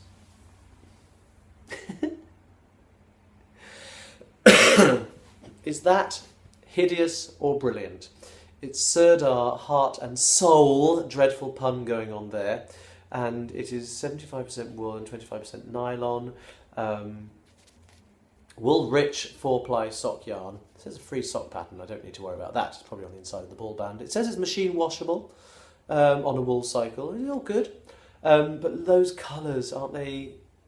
Is it just the 4 colours I think it is? I thought it may be a full rainbow, but of course it's a bit too pastel-y. Give me some brilliantly hilarious stripy socks, or possibly a small shawl. Crazy, crazy colours. I kind of like it, and I kind of think it's hideous all at the same time. What do you think over here? What's the verdict, ladies and gents? What do you think? I think it'd be quite fun to work with, actually. There it is. There was that. Then in the other shop, they had some. I like West Yorkshire spinners a lot. I've never bought any of their Air Valley Aran, and I picked up this ball here. It's £5.50, which is a little bit more expensive than they charge on their own website here. But it's in the green polka colourway, according to the website, although it doesn't say on here. It's 100 grams, it's 200 metres, it comes up as an Aran. You see, this is what I was talking about with James. I would suggest that this looks like, I think this looks like a DK, maybe, I don't know. And a DK you'd expect to be 200, maybe a bit, I don't know, maybe 230 metres. I don't know, 200 metres per 100 grams. I've always thought of that as a DK. It's Aran on here, West Yorkshire Spinners, which I love, as do Kay and Dan, obviously. And has anyone seen the Bakery Bears episode with my little guest appearance? I recorded a special clip when I was in LA for Dan and Kay for something that they feel is very special to them, and I went to a place that was very special to them and recorded a tiny little section of favourite places to knit. It was a little joking challenge that Dan had set me, not thinking for a second that I would do it, and I did, and it felt brilliant. So check out the Bakery Bears episode before last, which is... It'll help if I put the number on screen. There it is. I don't know off the top of my head. Otherwise, when this is no longer current, you won't know which one I'm talking about, but there it is. And look out for my guest appearance. It was brilliant to do it, Dan and Kay. I loved it. And I know you're massive aficionados of the West Yorkshire Spinners. And it's really nice to work with. I've worked with some of their DK undyed stuff before, and I've really enjoyed that. So I'm looking forward to making a nice chunky pair of socks with that. And then...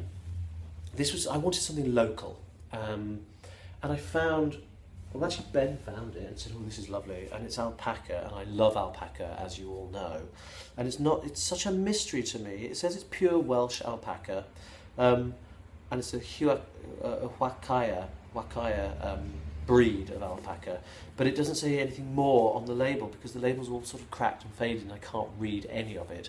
So if you recognise what I'm about to show you, please let me know. It's this wonderful skein of black undyed alpaca.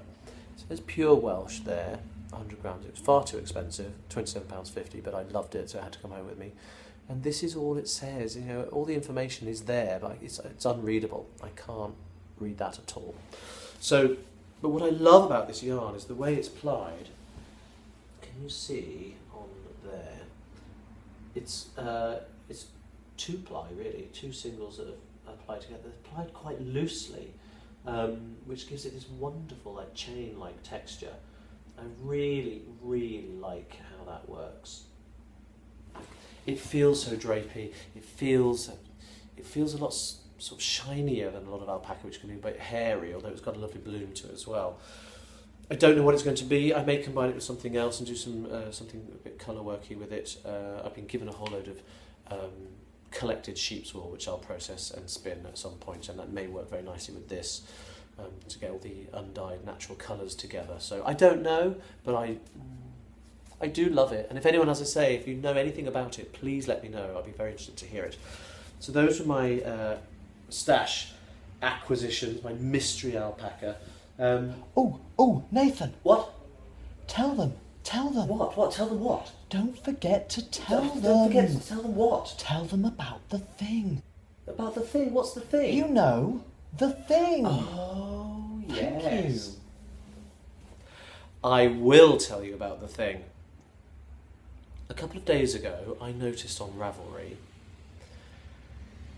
someone had posted a link to a certain magazine which had previews of certain patterns in it. Now, I've been talking about this for a little while, my mystery commission for a magazine. The cat's out of the bag, so I guess I can show you. I'm not going to do it now because at the time I finished knitting the piece, I recorded some stuff to show you for a time when I could show you, and I guess that time is now. So here it is. So, I am wildly excited right now and also slightly punch drunk and slightly delirious, which I'll explain in a second. But this secret commission piece that I've been talking about, I can finally give you some details because it is now off the needles, and by the time you are watching this, it will be okay to release the information. At the moment, it's early May, it's the 8th of May, 7th of May, and it's still highly top secret, which is why I'm filming this now, because I've got to ship the finished article back to the magazine publisher. Anyway, I'm getting ahead of myself. So about a month ago, I got an email via message on Ravelry from Christina McGowan, who is the editor of Vogue Knitting in America. So very exciting. And she asked me if I would be willing to design something for their autumn issue, or in her words, their fall issue. Would I be willing? I mean, that's possibly the most exciting thing that's happened in my knitting career so far. Yes, of course I would be willing. And so we set up a dialogue. She said there was no brief, there was no guidelines, no limitations at all. I could design whatever I wanted to, based on anything I wanted to. So I had some ideas in mind already, and she started talking to me about certain yarn companies that she wanted me to choose yarn from to work with. And the first two choices, although beautiful yarns, I'm not going to name them, they just weren't suitable for what I was looking for. They weren't the right kind of plying, or the right, just it wasn't quite right. So I went back and said, listen, I understand you might have certain arrangements with certain companies that you need to feature, but is there any chance that I could see something else, because these aren't going to be quite suitable for what I'm doing. It was very specifically a double knitting project that she wanted from me.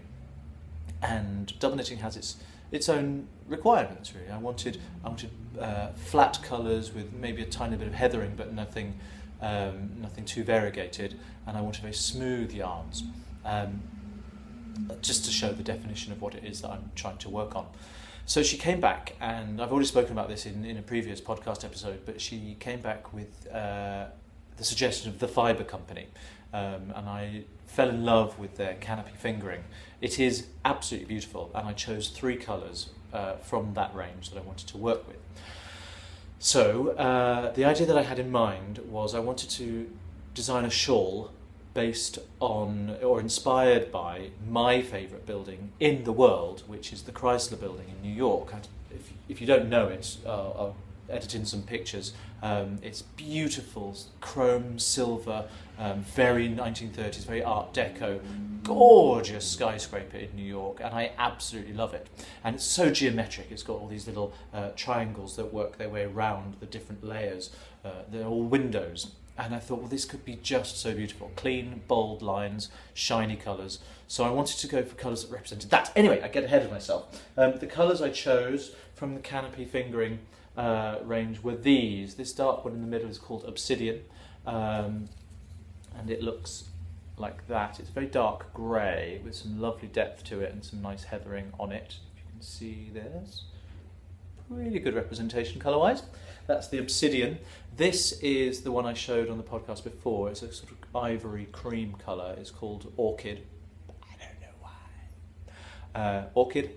And this is River Dolphin. This is gorgeous. It's grey, but it's got a slight sort of purple hue to it and a slight green hue to it. It's showing up quite well on the screen. It's absolutely lovely. And canopy fingering is 50% baby alpaca, what's not to love, 30% merino and 20% viscose from bamboo, and it comes in sort of 200-yard skeins of 50 grams. So, cutting a long story short, there are quite some delays getting the yarn to me. The Fibre Company does have a UK distribution based in Derbyshire, I think.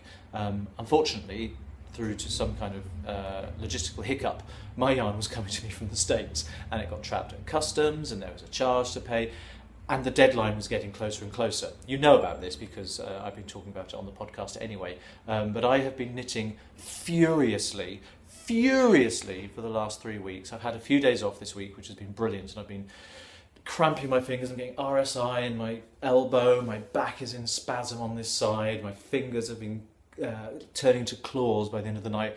Some late evenings trying to get it all done, but I am delighted with the results. It is only just off the needles about an hour ago. I've woven in all the ends, and now I get to show it to you. Rather than just call it Chrysler, it's called 42nd and Lexington, which is the address of the Chrysler Building in Manhattan. So I am so proud to be able to show you my shawl, 42nd and Lexington. Here it is, and I am absolutely delighted with it. If you were to flip it upside down and hold it up the other way, that was how it would most represent the Chrysler Building. As you can see, I'm doing a nose on this. It's got these squares in it. These square panels. Let me bring it a little bit closer. These square sections, there's a lower tier of windows in the Chrysler Building, and they have these beautiful square windows, which are completely different from the triangular windows, which I've represented here. Now, these triangular windows are lace panels. I don't know if you can. There you can see there's a lace mesh to these triangular panels. If you flip it up that way, it looks more like the window that you would get on the Chrysler Building itself. And I've even put in those are the frames on the windows.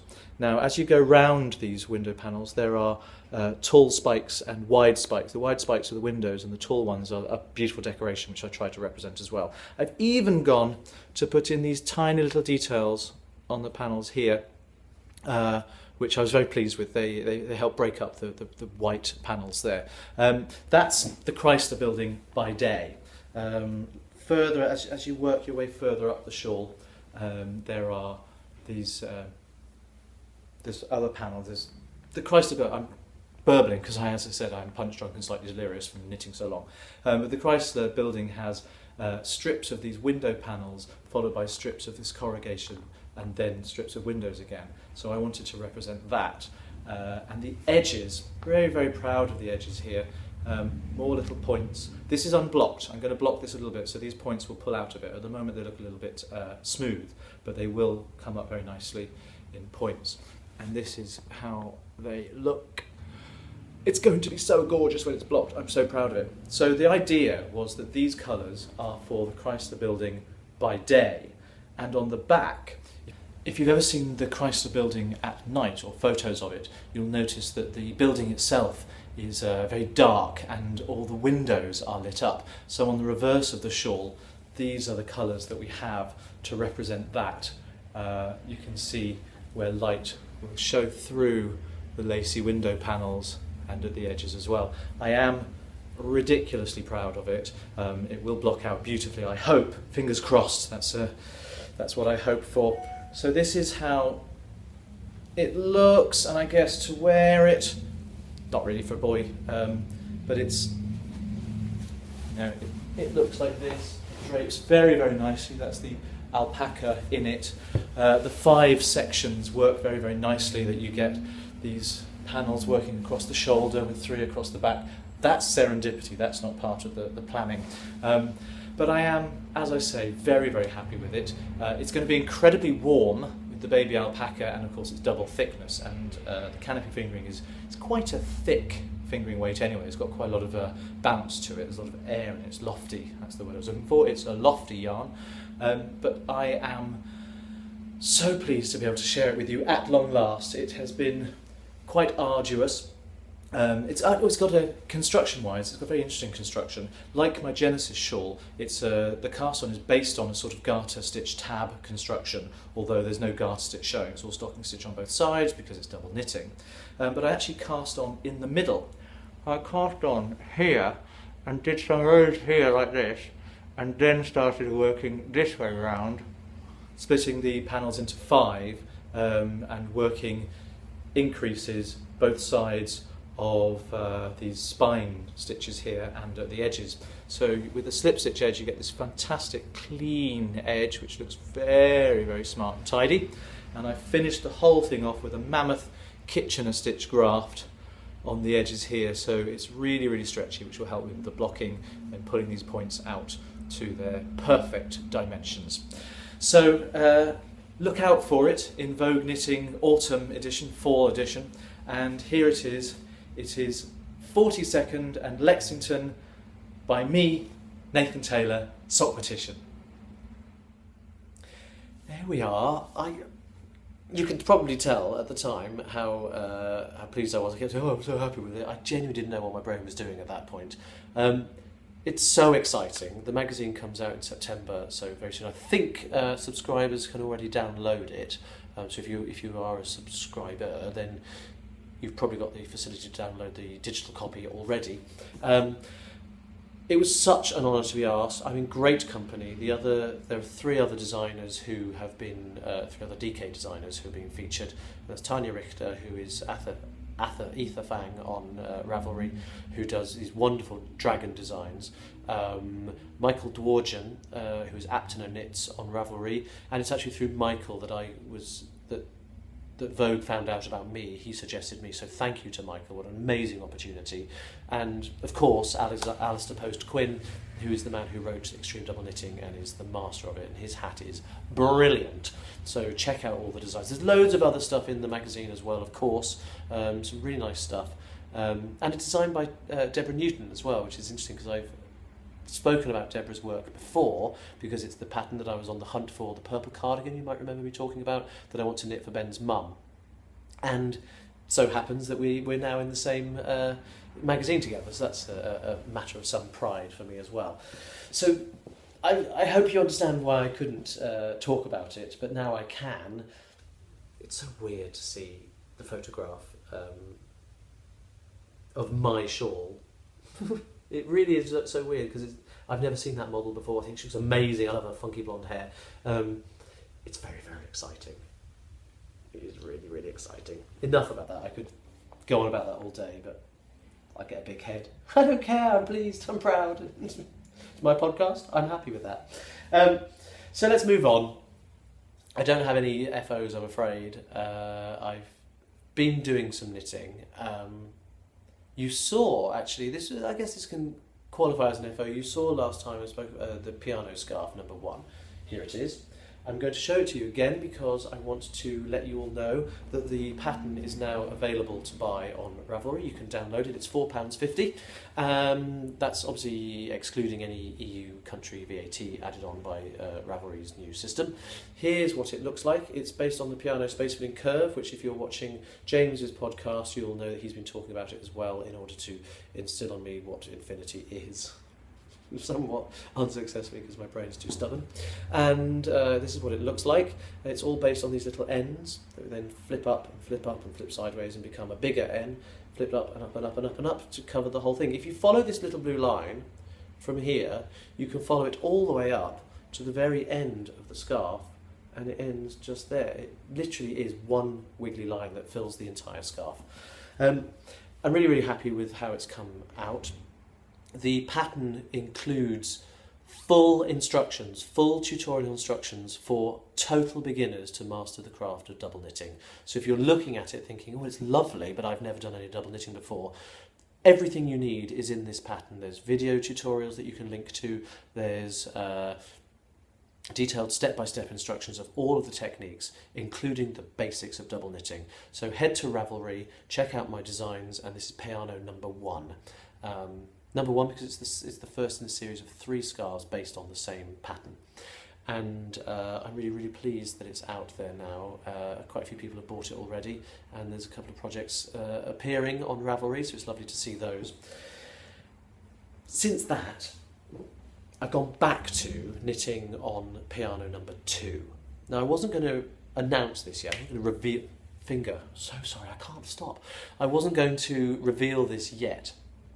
But I thought, you know what, it's growing and it's growing. I'm really, really enjoying knitting it. It looks like it's going to be the kind of project which is really, really complicated. It's not at all. Once you get into the flow of it, there's a real rhythm to how the pattern progresses and develops, and you get familiar with this row is, oh, this row is that. Oh, this row is that. I've done this before. So even though the pattern seems to be evolving almost randomly, it's very logical. And really fun to do. And I've been knitting it in, I should have said, this is knitted with John Arbon's Knit by Numbers in the colourways which are specified on the pattern page. I can't remember off the top of my head, but it's beautiful turquoise and it's fabulous charcoal grey. I'm knitting 2 different types of yarn for Peano number 2.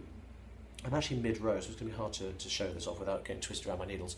And the 2 yarns that I'm using are Malabrigo Sock in the black and John Dunballam's Easy Knit Deeply Wicked in these lime green, key lime I think it's called, colourway, which is so vibrant and fabulous. And here is the scarf so far. Let me hold it up so you can see it. There we are. So you'll see it's a much more complicated, a much denser version of the same pattern that we have here. So bearing in mind that this is a fractal pattern, and a fractal is something that looks the same no matter how far you zoom in on it, this is one more complex version, one more cranked iteration of the fractal idea, and on the back it looks like this. So that looks like it's going to be incredibly fiddly, but if you're a maths geek like I am, and I know you are, James, and I know there's loads of others out there who said, oh my god, I love the maths side of this, then this is definitely the pattern for you. It's so rhythmic, and it's just, I am really, really enjoying knitting it. And since I last podcasted, I put this little progress marker in to show me how much I've done, and I've not been knitting monogamously on it. That's just a ball change. I've not been knitting monogamously on it, but I've done this much in a couple of weeks without really even thinking. So, just look at how this pattern is so beautifully made of these same little ends there, there and there. I am loving this, I have to say. It's become, even though it looks quite complex, as I say, it's become quite mindless knitting. And it's great for when I'm on the tube. And this is what's living in the Ostrich bag from Elaine. That's what that is there. So that is my current whip, and I'm very excited about it. It's going to be finished hopefully in a couple of weeks if I can get the knitting time on it, and then I'll be able to release the pattern as well to go in conjunction with Peano No.1. Peano No.3, you might think it's going to be an even more complex version. It's not. It's going to be something completely different, still based on the same stuff, but with much more advanced knitting techniques rather than maths techniques. It would probably be this version of the pattern, but done with something completely different, and I'm really excited about it. I have no idea how it's all going to work. Haven't started it yet, but it's formulating in my head. What else am I working on? Oh, another scarf for one of my nieces for Christmas, and here it is. I knitted about 8 inches of it and frogged it.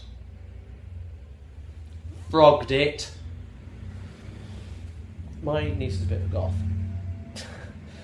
I'm not sure she would describe herself as that anymore, but she is. So this is a really fun pattern I'm putting together with some skull and crossbow motifs on it in this sort of gooey green and this black. It's alpaca. It's from Artisanal DK alpaca. It's really soft and lovely, really hairy. And it's all going well. It's a double knitted scarf, of course, but I'm adding elements of brioche to it. I'm combining brioche and double knitting. So I have this section of the scarf, which is brioche, working together with the double knitting. It just wasn't working properly for me, so on my second attempt I frogged it. I know where I went wrong, and I'm hoping attempt number 3 will be better, but I haven't had a chance to cast it back on yet. So this is a sort of whip, but not at the moment. And then the only other... Oh no, I do have one more thing. A sock in one of Mina's bags. Thank you, Mina Makes, Mina Phillip, Expat Knit, Expat podcast. I've cast on this. Now this has caused some controversy on Instagram. I asked people, and I wanted people to be honest, and they have been, and I said, what do we think of this pooling? Is this kind of fugly pooling, or is it a really fun design element? Because it kind of looks a bit like a Harry Potter scar, zigzagging its way down the sock. I can't remember what the sock is, this yarn is, it's just something I had in stash. I thought plain vanilla pair of vanilla socks will be perfect. But it is pooling in quite a severe way, but I don't know if I like it or if I dislike it. What do you think? That's this dark stripe. Doesn't appear at all on the back.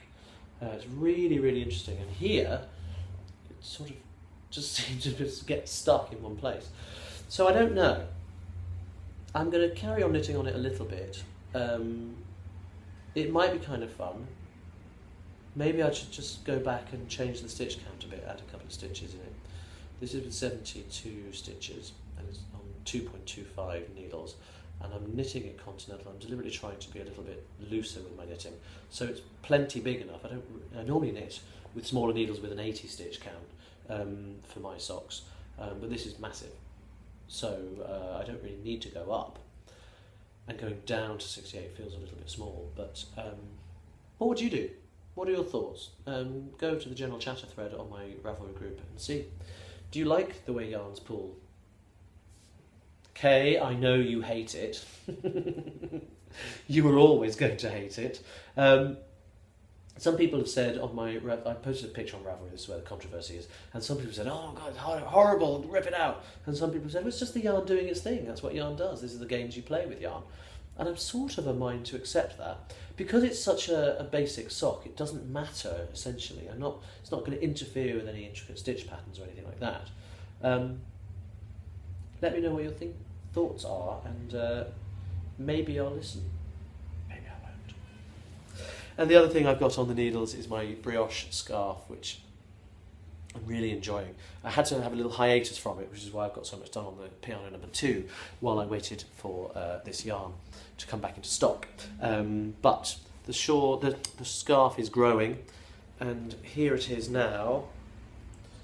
I really love this 2-colour brioche, and I'm doing it in my my sort of kind of reassessed one-pass method. If you've never done brioche before, you normally work 2 colours by one. Well, normally all brioche is normally worked with 2 passes per row, and with the 2-colour brioche, you work across with the purple yarn, and then you slide the stitches to the other side of the needle and work across the same row with the blue yarn. and you get this wonderful texture. It really is so squishy and smushy and lovely. And there's the other side. And it's really, really textured. I really, really love it, but it's a bit of a ball ache having to do each row twice. And I know a lot of people have put off brioche knitting because of that. So there's always been a way to do it in one pass, known as double Dutch. And I was playing around with that, and I realised that it wasn't actually quite the same structure. I've talked about this before, but if you haven't heard me saying it, what I did was I've tweaked it a little bit to change slightly how you do it, which means that it now is a true brioche fabric. So Josh Ricks, lovely Josh, who is sort of a knitter on Ravelry and his own podcast, was saying on his last episode, I'm such a genius, I've invented this way of doing it with 2 passes. I haven't invented that, and I haven't claimed to do that either.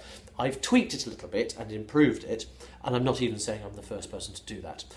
So I'm working this scarf with the 1 pass method. It's very similar to how I knit double knitting, 1 yarn in each hand, knits and purls, knits and purls.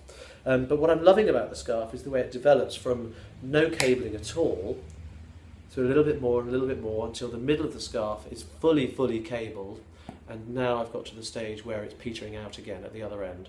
So the other end will look exactly like that end. And here it is with a bit more light on it.